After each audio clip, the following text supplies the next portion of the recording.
Like, I just don't want to do that. I do want people to actually listen to the interview. It would turn the whole thing into just transactional. Like, here's the injury report. We're done. Thanks for calling. Like, whatever. That's exactly right. Yeah, and you don't want to do that. Now, to get to today's injury report, he did immediately say and rule out in that part of the conversation that Max Harrison is going to be out for the game. And, Mike, you asked how big of a loss. I do think it's a big loss. It's a notable loss. Now, from this standpoint, the Bills – they don't normally start Max Harrison now, right? It's Tre'Davious White. And honestly, Trey White's played pretty well, really well. Harrison doesn't play a ton, but they do rotate sometimes. But the reason why I think it's notable and big is the Bills have had a pivot with Max Harrison if they've wanted to go with matchups if a team is hurting them with speed. And they don't have that in this game. Right. If the Jags start to put guys on the field, a lot of guys, and spread the field and say, okay, now, you're going to have to cover all these guys and we have speed with Parker Washington and all that. And the Bills, they start getting beat. They don't have a pivot to say, let's put Max Harrison in for Tre'Davious White, because early on when Max Harrison started playing, why did he play that first game against the Chiefs? I think it was because we all knew, they need some speed. He had an interception against them, and that was a big deal. They don't have that in this game. And right. Dane Jackson represents a nice floor for them, which is veteran, understands the defense, knows where to be, when to be there, but he doesn't have the ceiling to be able to keep up with the athleticism maybe that other teams can present. Yeah, I feel like Harrison is a considerable loss. I mean, it's good that Tre'Davious White has played, I think, as well as he has down the stretch, and you've got Benford healthy. So it's not like it's glaring, but yeah, I feel like there would have been a role for him. If nothing else, maybe to just chase Brian Thomas Jr. around. I mean, not that the Bills are in the business of doing that, but speed-wise, he's the I don't need to see Tre'Davious White chasing Brian Thomas Jr. down the field. I don't think that's going to end well. That's right, but the Bills, as you guys know, play a lot of zone. Now they play more man-to-man this year, but they're a zone defense. They keep everything in front of them. I think they really trust their own system anyway. Even when they went against Chase and Higgins and those guys, they're going to get theirs a little bit, but we're keeping everything in front of us. We're not getting beat. The Bills' main mantra since Sean McDermott has been hired and the head coach of this team in 2017, a defensive-minded coach, the main mantra that comes out of that room and that group is do not give up explosives. And they have been the best team in the league pretty much over that time period of not giving up explosive, including this year, which I still think is an amazing stat. A friend of mine just texted me and said, did you really say that as a stat? Is that right? Here's the stat. The Bills have given up one 40-yard pass play this year. Exactly 40 yards of busted coverage at Kansas City. No other team has given up – every other team has given up more than one 40-plus yard pass play this year. It's just how they're built. So no matter what speed the other team has, the Bills are very confident to keep players in front of them. Hollywood Brown, 40 yards. Yep. Right. And it was exactly 40 yards. He didn't score on that. And he didn't score. It wasn't even more than that or a touchdown. It was exactly 40 yards. And there were other close ones. We talked about this a few weeks ago. There were other high 30s. Brian Thomas, what are we doing with him here? So fabulous, huge rookie season. This year, just okay. 700 yards, 2 touchdowns for Brian Thomas. Lots of drops. It's Myers, who they traded for, who's like a version of Shakir, maybe better, but he's like a possession receiver type. Parker Washington in the slot. He's interesting, but he's kind of come out of nowhere here in recent weeks, had some huge games. And then there's just over there on the side is Brian Thomas, who that's a little bit daunting that you have this guy who's been so prolific in his career, but has just had a disappointing second year, I think is easily safe to say. What's he worth in this game? You might know this more than me, Mike, without looking into. I haven't dug into it, but because you probably look at some stats a little closer, even fantasy wise, which isn't Thomas a little bit better in the second half of the season? Maybe this year has he been a little bit better? Maybe not volume, but more consistent, I guess. More reliable, I guess. Yeah, he never became a good play in fantasy, but it wasn't as bad necessarily. But the beginning of the year was terrible. I think that's in conjunction with the trade for Jacoby Myers. I really do. I think that since Jacoby Myers, who, by the way, Sean McDermott brought him up again today on the Extra Point Show. Wow, he can't quit. Talking about he mentioned him and Greg Newsome, them acquiring them at the trade deadline and how well they've helped their team. And I think that it's fair to wonder, if all these times he's brought it up or talk is he is he saying, hey, they improved their team and, we didn't improve our roster from a trade standpoint, right? And mentioning how other teams did. I'm not sure, but I think it's fair to wonder about that from people who've done that. Since Jakobi Meyers has been inserted, it just feels like everything flows better for the Jacksonville Jaguars. That includes Brian Thomas Jr., that includes Parker Washington, that includes Brenton Strange, who really, he's had a few injuries in his career, but now when he's healthy, he's been really good.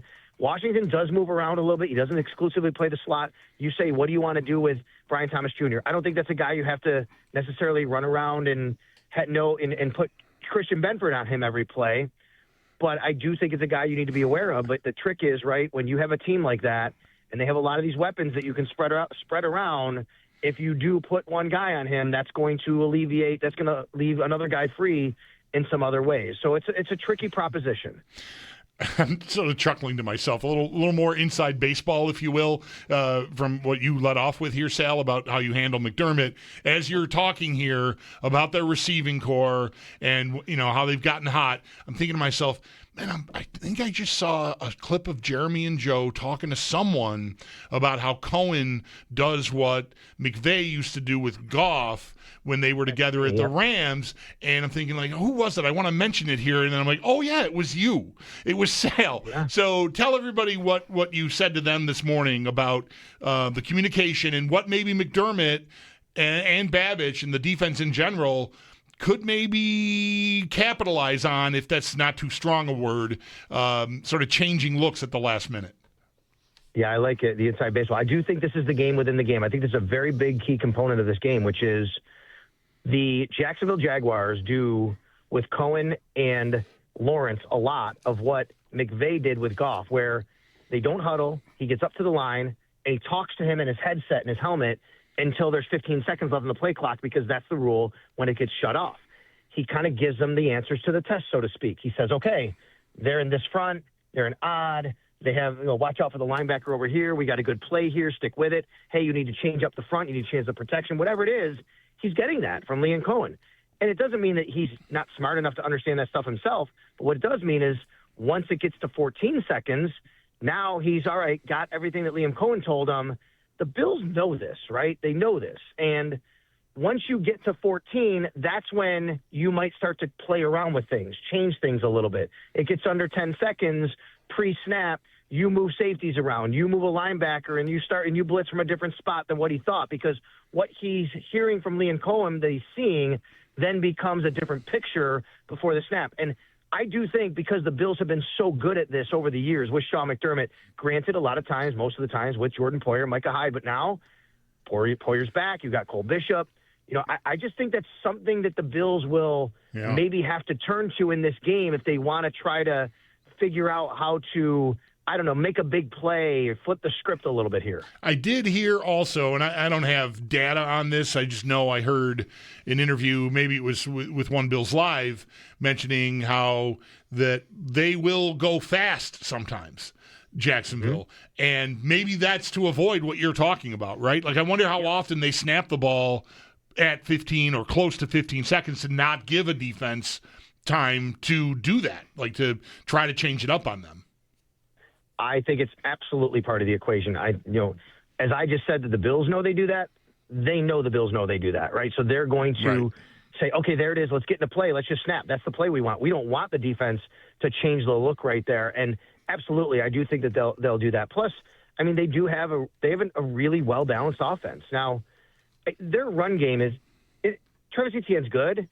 The issue with the run game is the Bills' defense. It's not Jacksonville, what they can do. This is not the Baltimore Ravens running the ball. They have not had over 4.2 yards a carry since a game in October. Every game since then has been 4.2 or less, and that's not a big number. But if they get rolling on with their running game, that's when they become even more dangerous in the passing game, because then they'll start to do stuff out of play action. And, that's what the Bills have to take care of and really try to button up on here. When the Bills say, we're going to stop the run first, I think it sounds like a crazy thing to people because, well, wait a minute, you got Trevor Lawrence, and look how good they are in the passing game. I still think the Bills want to stop the running game first, because then if they become one-dimensional and they say, we're just not going to be able to run the football, then you can start doing those other things. Wonder if Jacksonville might shift toward Bashal Tutin, the rookie running back in this game a little bit. ETN is in a few different seasons kind of looked like, by the numbers at least, worn out. And Tootin coming back from an injury, probably the more athletic, explosive back at his young age, handled some goal line stuff for them. And this will probably happen because I drafted the hell out of Bashal Tootin this year, and he hardly did anything. So now that the season is over, here it comes. Yeah, that's right. Yeah, there you go. Sal Capaccio on the West Shore Hotline. All of that about the Jaguars scripting plays, or not scripting plays, but, talking in the huddle and everything, was not, I'm sure it was not meant as a Joe Brady tweet. But I wonder about Brady here in this game, Sal, what you think maybe his job is in this game, what he needs to do best. Because it's not just Sean McDermott or Brandon Beane that we're going to be fixated on next week if they don't come home with a win here. It's Brady, too. Like, he's not everybody's favorite. He did get, I want to say finally, a mention or an interview request, right? Baltimore now has asked for him, and I thought it was interesting. This morning I was thinking about how I hadn't heard anything like that yet from him, and you hear a lot of names. So what might be, in your opinion, the thing that he needs to do best Sunday? I did an interview in a Baltimore station this morning because of that, and it was on video, and there was the people in the chat box, the bullpen, so to speak, for them. And there were a lot of Ravens fans like, no, I don't want him. And, I think he's a polarizing guy right now because Josh didn't have quite the year he had last year, and people see that. But they're still, number 4 in the league and scoring points. And I think his job in this game is to make sure there's a pivot if the Jacksonville Jaguars really slow down the run game. Now, I know the Jags are number 1 rushing defense. I totally get that.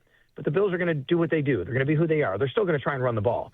I don't think the Bills are going to come out in this game and say, we're going to suddenly change our identity and become this team that throws the ball 40 times. They don't want to live like that. They want to give the ball to James Cook and stay on schedule and have 3rd and short. That's how the Bills are going to have to make their living. And if the Jags start to really slow that down, then what's the pivot? His job is to have a pivot ready to be able to really be able to do something in the passing game that can kind of make something work to allow the running game to continue to go. I think the other part of it is his job in this game is to make sure that Josh Allen kind of is at the best version of himself, I guess, right? Settling in, whatever.